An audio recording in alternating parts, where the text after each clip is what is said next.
Bom, excelentíssimos senhores desembargadores da subseção especializada de sítio individual 2, que em cumprimento na pessoa da senhora ilustre presidente, doutora Maria Aparecida, trazendo uma saudação especial ao excelentíssimo relator do caso, doutor Antônio Paz Araújo. Bom dia, excelente trabalho a todos.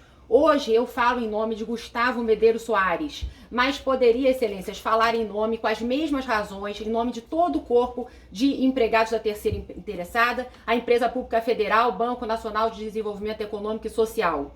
Eu digo sem querer parecer prepotente ou mais importante por qualquer razão, mas é que realmente o presente caso ilustra apenas a pontinha de um iceberg. Quando o individual, o mais fraco, se vê oferecido em sacrifício, amargando um recado, em verdade, direcionado para toda a coletividade de trabalhadores do banco. Temos, sem qualquer exagero, a história aqui de um pivô que tem pagado com o próprio sangue o preço da demonstração de força da atual gestão do BNDES. O impetrante, infelizmente, excelências, tem sido peça-chave para a instauração de um clima de terror, de uma administração truculenta e tirana. Um ano em que a palavra de ordem tem sido, de fato, a retirada de direitos dos trabalhadores, principalmente dos bancários, sem abertura sequer de negociação coletiva, só poderia ter começado com o evento ocorrido com o senhor Gustavo. Após 10 anos de serviço prestados, demitido por justa causa, sem direito a um processo administrativo em contraditório, acusado por ter compartilhado com colegas de trabalho um arquivo encontrado numa pasta pública de um servidor da intranet, um diretório por todos acessados, sem qualquer restrição. E em tempos de pandemia, o empregado então tem peregrinado verdadeira via crucis no judiciário. Teve que ingressar com uma ação de produção antecipada de prova para ter acesso à sindicância. Digo, para tentar compreender o motivo de sua demissão. Entrou com a ação trabalhista, pediu tutela antecipada e não conseguiu, tendo a magistrada autoridade coatora entendido que inexistiria proteção contra dispensa motivada, no caso concreto.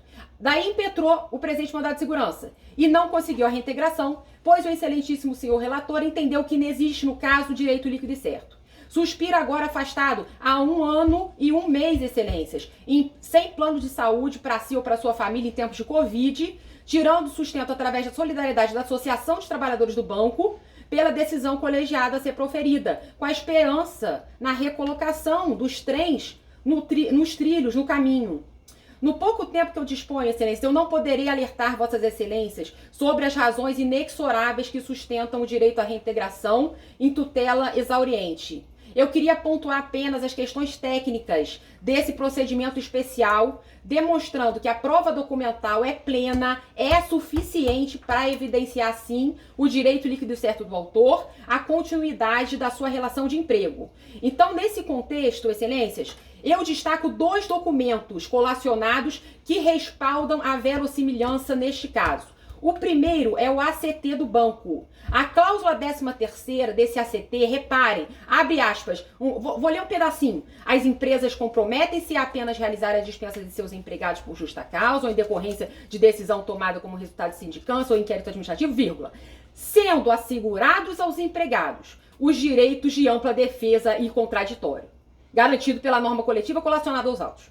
O segundo documento é a cópia da sindicância obtida via ação especial em segredo de justiça, sendo certo que se lê nas últimas páginas, as folhas 8 e 9 do relatório de conclusão, o seguinte comando, abro aspas novamente, e diz lá, tendo em vista o teor do relatório final, parará, adoto o mesmo integralmente como fundamento da presente decisão. Por todo exposto, decido o seguinte, isso a sindicância do próprio banco, e aí fala dos outros empregados e fala, no item 2, a abertura de um processo administrativo disciplinar, tracinho PAD, em face do seguinte empregado.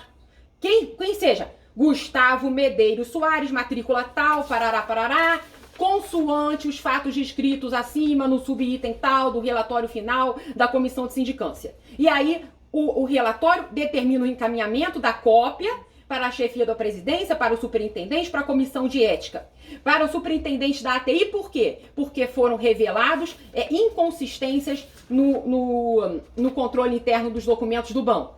Muito bem, então são 2 documentos. Esse relatório que eu li, ele data do dia 24 de outubro, remetendo a um processo disciplinar. Mas 6 dias depois, o empregado estava no olho da rua.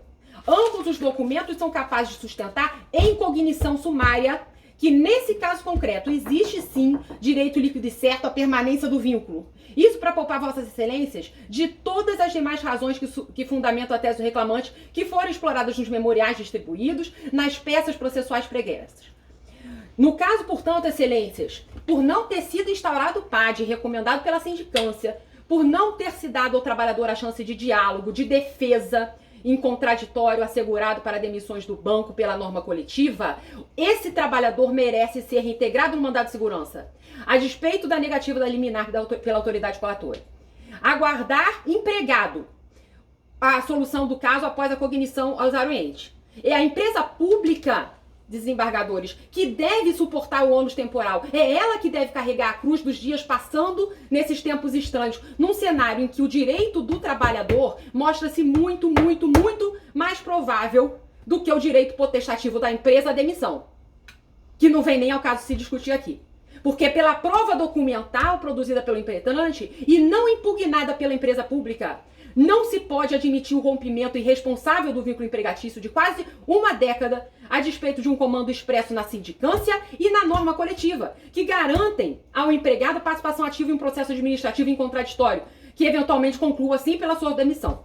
Não há tempo para falar que o arquivo compartilhado não era protegido, não era confidencial, que se encontrava numa pasta pública.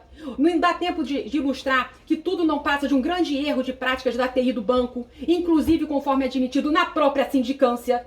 Eu não poderei discorrer sobre a violação do dever de motivação dos atos administrativos, da transparência, do tratamento isonômico em relação a todos os empregados que acessam diuturnamente esse maldito diretório do banco. Não poderemos explorar a boa-fé objetiva, a patente inexistência de qualquer ato de indisciplina, insubordinação ou coisa que o valha. Deixemos essas reflexões para frente, quando restabelecida a dignidade do trabalhador e da sua família. Quando puderem aguardar em paz o julgamento do mérito, sem a agonia da injustiça revoltante que o consome. O que temos para hoje é isso, a apreciação de 2 documentos. É o que peço a vossas excelências, que a partir deles, em cognição sumária, seja reconhecido o direito líquido e certo à permanência do vínculo de emprego. Ao menos até que, se for o caso, um processo administrativo em contraditório, com abertura de chance para a própria defesa, se conclua por eventual extinção do vínculo de emprego. Bem, essa é a sustentação, pelo que eu agradeço carinhosamente a atenção, a sensibilidade de vossas excelências, com os melhores votos para esse fim de ano.